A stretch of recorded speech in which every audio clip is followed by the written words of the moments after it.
There we go. So thanks, Rob, so much for coming on. I'm excited to talk to you today about all kinds of things.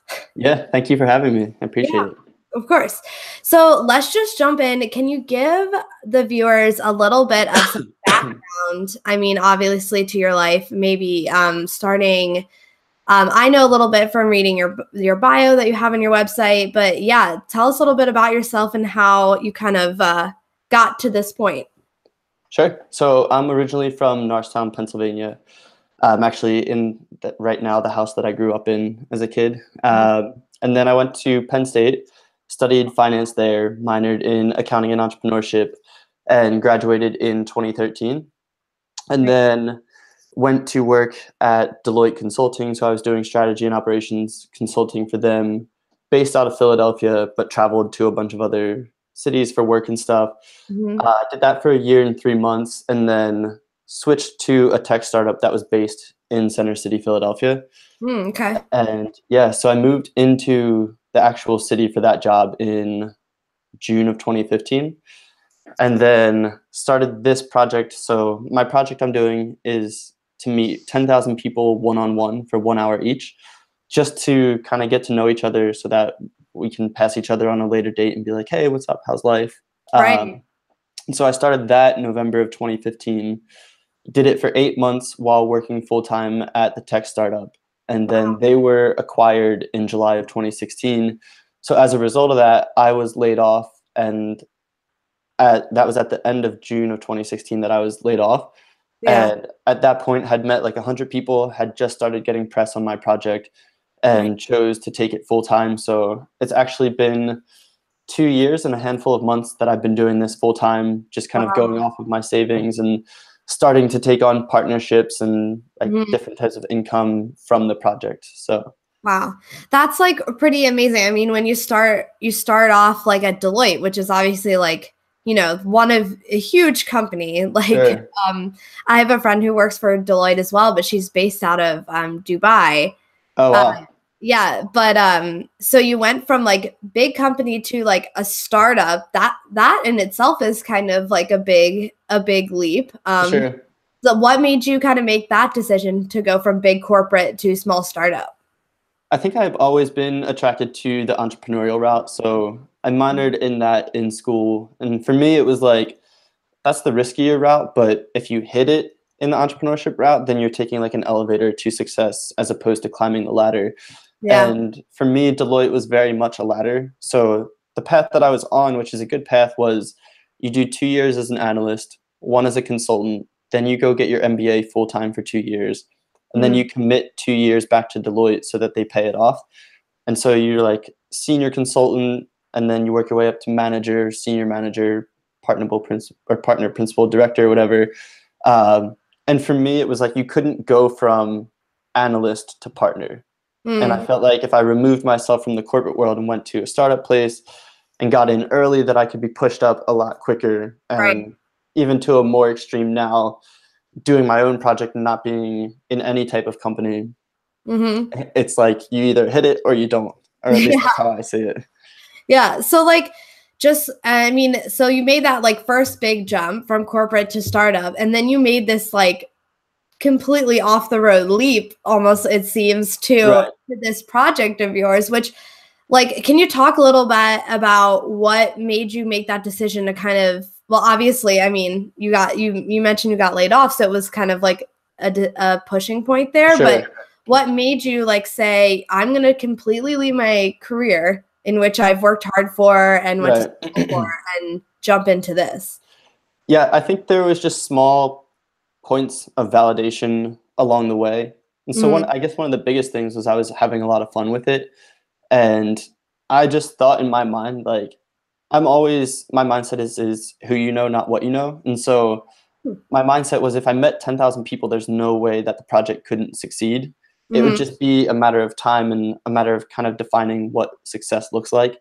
But along the way, I think it's weird. The press came at a really good time because I was laid off end of June of 2016, and May was my first press article. It was like May 23rd, the month before or something. And so that article came out, and then 2 days later, like another article came out. And then one of the local TV stations hit me up and we did a short video together. And then a blog covered me and then another article. And so for me, having those articles cover the project, and at this time I had met like 65 people. So in my mind, I thought if they're going to cover me when I'm 65 people into this project, what's that going to look like when I'm 6,000 people into this project? Yeah. And who will I be in touch with then? What doors will open? And so that has always happened along the way where I've seen just small points of validation, like getting a small partnership was for the first time was a sign that, okay, I can make money doing this. It might be small at first, but the whole goal is to, as I grow with the project, start to increase the value of my partnerships and use that to sustain a comfortable lifestyle. Right. So what made you, and you mentioned you started this while you were still working. How did this idea come about? It doesn't seem like it has much relation to what you were originally doing, right? Like for full time. So how did this even come to fruition for you? Right. So I think it relates more to my time at Penn State, which was probably like some of the best 4 years of my life. And just being at a campus of 40,000 students surrounded by people that I felt like I knew really well, or that I would see every day that I could stop and say hi to. Yeah. That was something that I wanted to recreate for myself. And I didn't have that at work, which is kind of why I wanted to do it. Yeah. And also just going into my first job, working like 12-hour days, which was fine. I just didn't want to do that for someone else. I wanted to do that for myself. And so I was always thinking of what can I do to kind of escape the corporate life path. And this was just one of those ideas because of my love for people that I thought would be cool to work on. Yeah. And initially when I first thought of it, it was like July of 2014. And the goal was going to be to meet 10,000 people for 10 minutes at a time in 1 year. Wow. And I was like, I know if I do this, BuzzFeed would pick it up or whatever would pick it up and would probably get a lot of attention, which I'm sure it would have, but I'm so thankful I didn't do that because that was kind of born out of me wanting to be an overnight success, which if that happened, it probably would have caught a lot of attention and then I'd have to go right back into a job. And so now the way I'm doing it, I kind of, as I got older and wiser, switched from wanting to do something really quickly to, okay, what can I do that's going to take a really long time, but that's going to be a really good foundation for me to build my future on. And that's when it kind of switched to 1 hour each, which was almost 2 hours after, or 2 years after I initially came up with the idea. That's cool. Do you think, I think it's really cool too, because nowadays everyone is talking to each other through technology, whether that is like a computer or your phone. No one ever just like sits down and has like conversations with people. And if you do, it's usually people you know. And I found it really interesting that you're very willing to sit down with somebody you don't know at all, which is kind of scary. Was that like a little daunting to you to like try and figure out, okay, how am I going to talk to all these strangers and not make it awkward? At first, for sure. And that's kind of why I made it an hour, because I wanted to give us time to run out of topics to talk about. Yeah. So that we would have to dive beneath the surface of getting to know each other, because a half hour you could fill with just like, oh, did you watch the Eagles game this weekend? It's rainy out today. But an hour, you really have to like take the time to get to know each other. So yeah, in the beginning, I mean, I've always been a people person, but it was just fun for me to go into these conversations. And I felt like I was learning about the people that I was connecting with. And I was also seeking out people that were doing things that I thought were interesting. So I was genuinely curious about what they were doing. So a lot of the early people I met were like photographers or street artists or actual artists. And yeah, so it was just stuff that I was interested in. But then over time, I noticed that the more I talked to people, definitely the more comfortable I became with it, because after running out of topics a few times, I knew that I was starting to build up a bank of categories to chat about with someone. And so now I rarely run out of topics to talk about, because I can just pull from something else and be like, oh, well, what Netflix shows do you watch, or what concerts have you been to recently? So I think I've just over time became a better conversationalist. Yeah. And do you think that like through meeting all these people, obviously, I think you're at like 2,160 something, if Yep. I'm correct. Yeah, sounds right. And how many years have you been doing this now? November 11th will be 3 years. Okay, so that's like that's like a lot of people, and like what seems like a lot of time, but it's really not. When you like break it down, you're like, holy crap, that's a lot of time and dedication to sitting down and meeting with people. Have you like discovered through doing this that it's kind of changed you in a way, like getting to talk to these people and know these people at all? Oh yeah, for sure. I think this project has probably been the biggest learning experience of my life for me. Just because I've learned, like I grew up in a household where my parents are still together. I'm the youngest of three. We come from like a middle-class family in the suburbs of Philadelphia. And growing up, I think unless you're exposed to people of other backgrounds and upbringings, you think that everyone lives life the way that you've lived life. And for me to just hear those stories from people whose backgrounds were completely different than mine, one, just made me realize what the world is actually like, and two, made me a lot more grateful for the things that I have in my life. So that's been huge. And it's also nice to just have a network of people, mainly here in Philly and then in LA, but also it's getting to the point now where when I travel across the country, like I've driven across the country 4 times now, and just through Instagram, I can put out stories and people will respond, be willing to host me and whatnot. So that has been a kind of a cool area of growth through the project as well. Yeah, it's almost like a little bit of a chain reaction, like because you're willing to open yourself up and talk to these other people see how genuine you're being and are able to do that as well with you.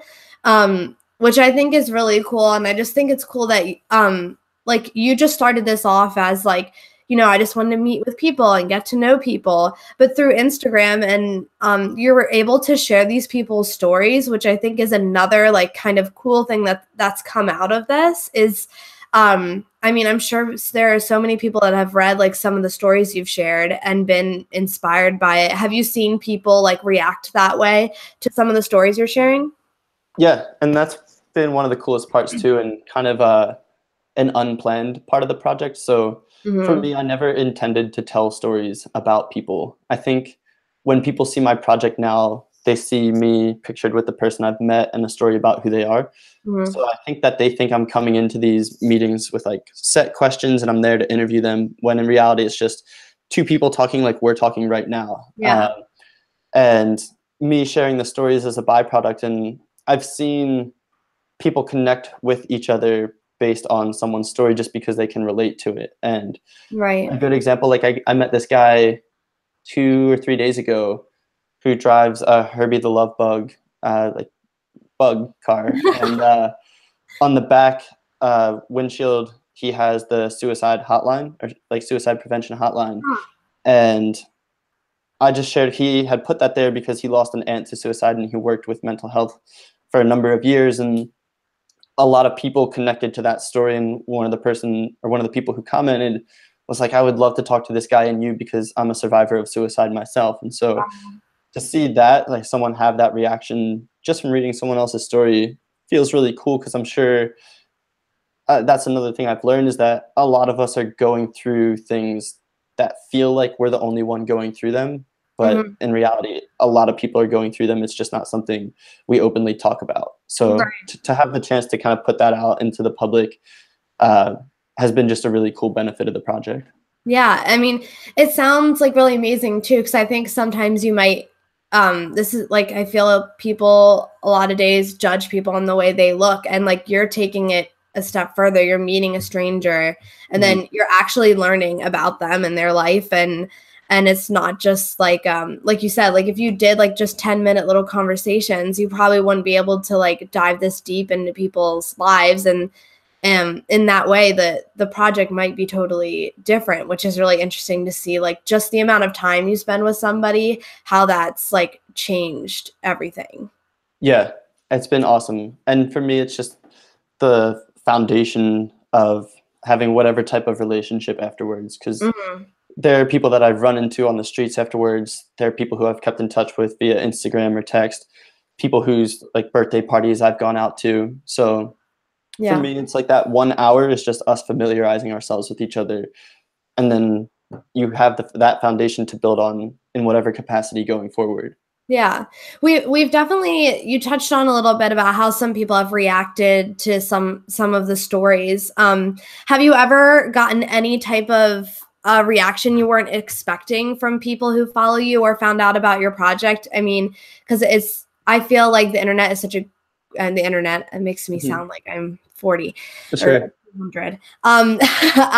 Like social media and stuff, like there's so many good things that come from it, but there can also be some negative things. Have you ever experienced that with the project you're doing?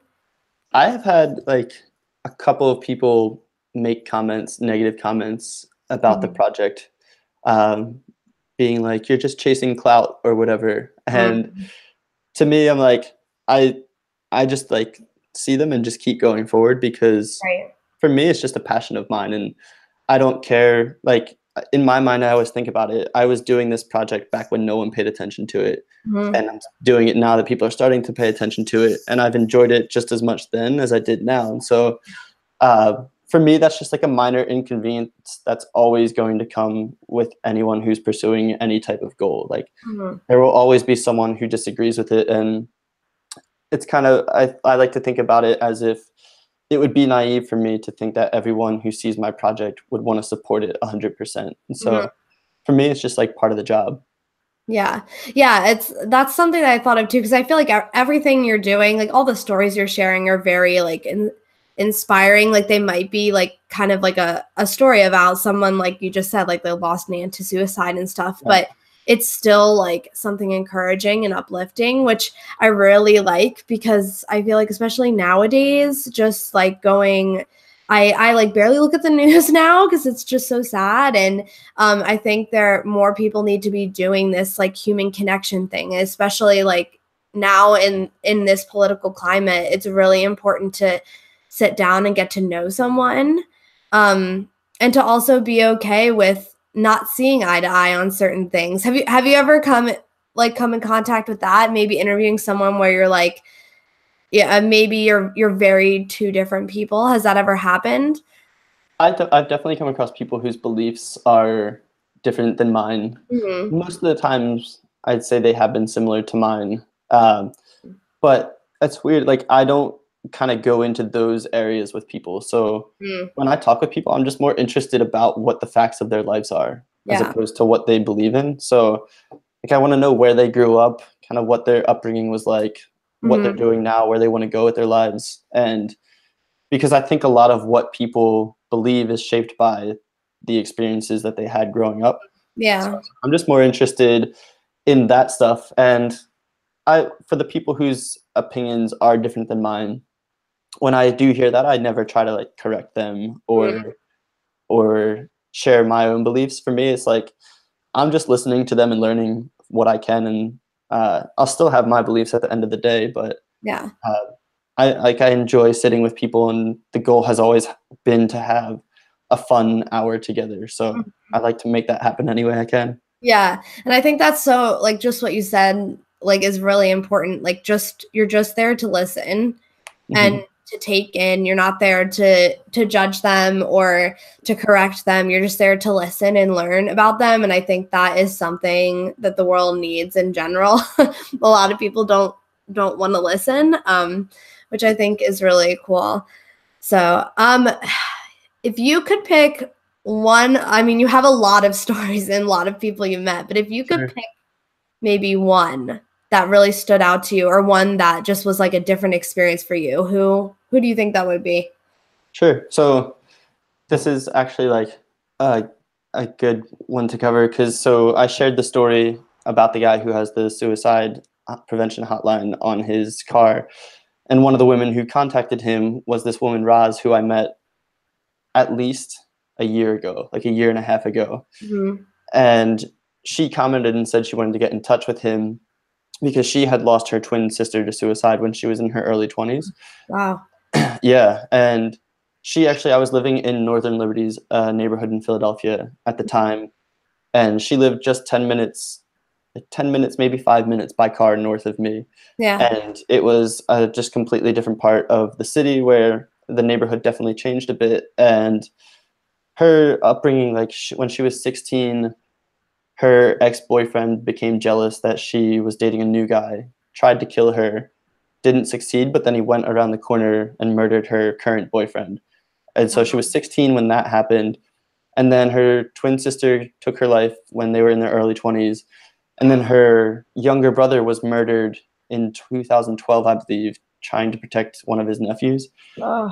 And she has just been through so much heartache and trauma, and she uses that now. She runs an organization called Operation Save Our City to kind of be an advocate for the families of victims of homicide. Mm-hmm. And to me, that like her story just sticks with me because it's so different from what I knew growing up. Yeah. And also, I think I can look at my life, and everyone has days where they feel like they have problems or they have issues. And for me, a lot of what I see as problems, I frame them as inconveniences, because like me having on the way from LA to Philly, I had to stop and get all 4 of my tires changed, which is I did not see coming. But yeah, the auto shop was like, you can't drive any further on these. And so it set me back 4 hours on one of the legs of my trip. Uh-huh. And I'm able to just sit there and be like, all right, well, that's fine. It's only time. And I still have my friends. I still have my family. I'm still going to make it to my destination a little bit later. But at the end of the day, it's not trauma. It's just an inconvenience. So her story has stuck with me a lot and is one I think about a lot. That's amazing. This kind of leads into the other question I was just thinking of. Has doing this project kind of rethought or like for you how you thought about the world or how you think about like your life?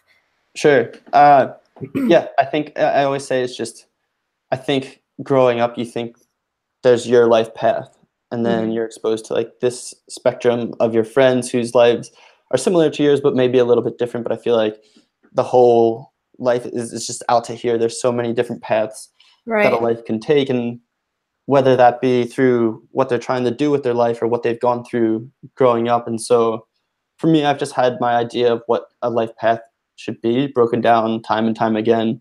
So it's allowed me to be a more open person and a more understanding person. Yeah. Yeah. And even just driving across the country just to see what the different states look like. Is a perspective that I wouldn't have gained had I not done that drive. And so, yeah, I think there's a lot to the world that we don't know. And so it's interesting as to what we believe. Like we believe what we're given. Yeah. Have you seen your project kind of inspire others to do the same? And maybe not like, I'm going to meet 10,000 people, but like kind of, have you ever heard somebody say like, like I want to do this more. I want to talk to people more. I want to meet people. Yeah, I've some of the people that I've met have made their own goals to meet 100 new people for an hour at a time. Some have just open-ended goals of wanting to meet new people. One of my favorite stories is a kid from Germany sent me a direct message on Instagram one day and just shared with me that he had set a goal to meet 30 new people in 30 weeks based on my project. And his local newspaper wrote a story on it, and they mentioned me in the newspaper. So he sent it to me. Wow. And I asked him what town he was from. And so I just shared it to my Instagram saying, hey, this kid's doing this in Germany. How cool is this? If you're in this city, hit him up and help him reach his goal. And that day, like 3 hours later, a kid who follows me saw that and lived 2 houses down from him, sent him a message. Yeah. And they met up in Germany and hung out for an hour. And they had lived like on the same block for a number of years, but just never realized it because I think the one had moved there later in life. Oh my gosh, that's crazy. Yeah. That is like, I like, that's so crazy how like small the world is. Right. Yeah. Yeah, it's crazy. I think we're all much more connected than we think we are. Oh yeah. Like I was saying before we jumped on here, you interviewed one of my friends in Philly, and that's how I knew about your project. And I shared your project with a friend of mine, and then she was like, I know him. I went to school with him at Penn State. Right. It's just crazy how like, you come to find that you're much closer to these people than than you realize, or like people around you know them. And it really is just a testament to how small the world is. I always joke about it because I'm from Lancaster, and like even when I moved to Philly and when I moved to Pittsburgh, I'm still finding people that like I work with a girl who grew up in just like 15, 20 miles from me, and we knew similar people. It's just crazy. Yeah, it is. And I see that all the time. And even going from Philly to LA, people that I met in LA who were just connected randomly to people in Philly that I had met with. Right. Yeah, everyone is connected. It's crazy. It is crazy. Okay, so my last question for you is, Sure. What are your plans for when you finally meet 10,000 people? I mean, I'm sure it'll be a big accomplishment, and I'm sure you're going to celebrate, but what are your thoughts for like after that happens? Yeah, so I think it will take probably 10 more years to complete. I'm 27 right now. Yeah. So hopefully by the time I'm 37, by that time I'd love to have a wife and kids. And honestly, I think one of my goals is just to afford a comfortable lifestyle through this, so that when I'm done, I can choose what I want to do with my time afterwards. And if I have that luxury, like I'd choose to spend my time with my wife and kids and bringing them up in a great way. Yeah. But I also think that to an extent, I'll continue meeting people because I do enjoy it so much. Yeah. And then I think it would be cool to start to help create a culture of human connection through helping other people go on similar projects of meeting like 100 or 1,000 people. Yeah. Or starting to implement something like a freshman seminar on college campuses where students are learning from each other as opposed to a textbook or a PowerPoint slide. So all of those things are things that I'm interested in, but I think it will ultimately be something that sprouts out of the idea of human connection. Yeah. I secretly hope you meet your wife while you're doing this project. Yeah, I think a lot of people ask that. And they're like, it would make a great story. So that would be perfect to be like, yes, I started this project and that's how I met my wife. Yeah. That would be awesome. And then other people will start doing it too. Yeah, or other people meet. Like, I can't imagine. I'm sure like 10 years from now, when you finally do that 10,000 people, I would love to like interview you again and just see all of the connections that have been created because of your project. And like that would be so cool to kind of like backtrack and see like how many connections even came out of just your willingness to make one connection with one person. True. Yeah. And I think that's part of what makes the project exciting for me, is the ripple effects that can come from it. I have no idea what those could or will be, but yeah, I think it'll be neat to look back on them in hindsight someday. Yeah. It's really exciting to think about. Yeah. Thank you. Yeah. Well, thanks so much for coming on. I wish you all the best with the continuing of this. I mean, thank you. A lot of hard work, I'm sure, but I'll be excited to see when you reach that 10,000. Sweet. Me too. Thank you. Yeah, no problem. Okay, let me just, I'll do this here. Oh.